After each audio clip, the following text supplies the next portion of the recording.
маскам бар, бирок просто жүрөгүм кысылып кетет. Мен өзүм 65-ке чыккан катынмын, аялмын. Мен сразу эле таанайынан сүйлөтпөй турчу, тартпай турчу сен. Жарко стало после базара. Вот, и я думала чуть-чуть проветриться. А так на базаре все в масках, все дела. В магазин захожу, везде маска.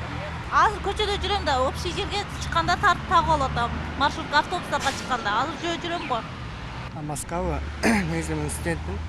Азыр көчөдө шашылыш иштемен жүрөт элем.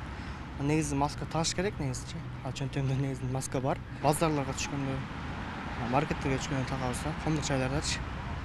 Көчөдө болсо такпайбыз. Бардыгыбыз таанышыбыз керек. Мен азыр таштадым эле, машинадан түштүм да, анан жаңы алам деп кетип атат элем аптекага. Открытый жерде такканга неме болуп уруксат берди го. Такпай жүрө берсеңер болот деди. Анан мындай закрытый жерге кирсеңер таккыла деп атат. Жүрөгүм ооруйт эди. Анан көп мындай таксам напазым кысылат. Азыр тактыгы 5000 алып тагып атабыз. Азыр алабыз мына жерден. Азыр мына камак самокто биз эмне чыксак бияктан, айылдан келген үчүн. Азыр эми аптекаларга жолуксак алабыз. Тагыш керек, тагып эле жүргөм айылда. Бүгүн азыр такпай калдык да. Маска эмне үчүн такпай атасыз же кандай ойлойсуз? Ден соолугуңузга кызмат болбойсузбу? Жок. Маскамды тагып эле жүрөм. Бардык эле жерде. Просто азыр тишимди оңдотуп келатым эле ошон үчүн.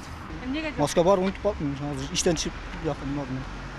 Эмнеге маскаңызды такпай койдуңуз азыр? Маскам тагып эле жүргөм жаман болуп калганына байланыштуу азыр эм алган кетип аткам. Маска такпайсызбы? Такпадым, үйдө калып кетип калыптыр.